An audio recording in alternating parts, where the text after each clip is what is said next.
खबरों की परत खोलता आईना। कहा है कि दिल्ली के एयर कंडीशन कमरों में बैठकर राजनीति पर चर्चा करने वालों को अंदाजा नहीं होगा कि देश में कैसी आंधी चल रही है। जिंदगी की हकीकत बताता आईना। सबसे बड़ा सवाल यह है कि विरोध का जवाब तर्कों से देने की संस्कृति खत्म क्यों हो रही है। चेहरों से नकाब उठाता आईना।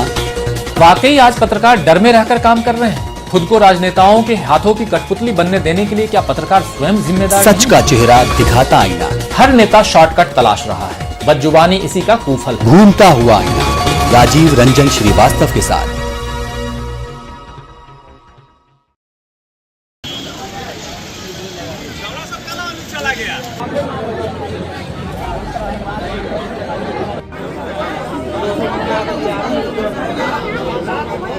एक नाबालिग बच्ची जो अपने ननिहाल आई थी, उसे शायद ये नहीं पता होगा कि जिस गली में वो खेल रही है वहीं उसकी मासूमियत को रौंद दिया जाएगा। बिहार के सीतामढ़ी से आई ये खबर सिर्फ एक आपराधिक घटना नहीं, ये उस डरावनी सच्चाई का आईना है जिसमें आज भी हमारी बेटियां अपने ही शहर, अपनी ही गलियों में सुरक्षित नहीं है। नगर थाना क्षेत्र के भवदेपुर में एक 10 साल की मासूम बच्ची के साथ हुई हैवानियत ने पूरे इलाके को झकझोर कर रख दिया।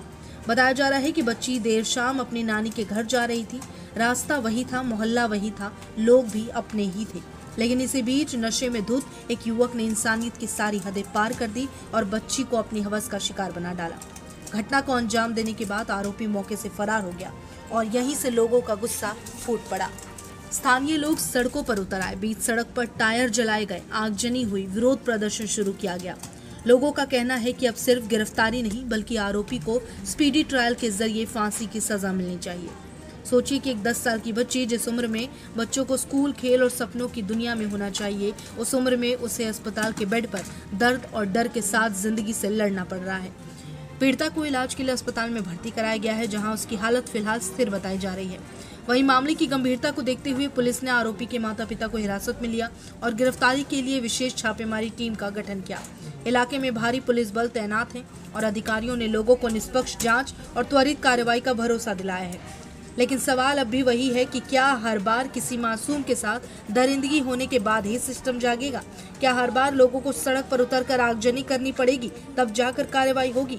सच्चाई ये है कि समाज सिर्फ कानून से नहीं बदलता, समाज तब बदलता है जब महिलाओं और बच्चियों को देखने की सोच बदलती है। सीतामढ़ी की ये घटना हमें फिर याद दिलाती है कि अपराधी सिर्फ एक व्यक्ति नहीं होता, उसके पीछे कहीं ना कहीं वो चुप्पी भी जिम्मेदार होती है जो ऐसे अपराधों को जन्म देती है। अब जरूरत सिर्फ बयानबाजी की नहीं, जरूरत है ऐसे कार्रवाई की जो आने वाले समय में किसी और दरिंदे के मन में डर पैदा करे, क्योंकि अब एक मासूम बच्ची भी अपने घर तक पहुंचने में सुरक्षित नहीं रह रही, तो फिर विकास, व्यवस्था और सुरक्षा के सारे दावे अधूरे हैं।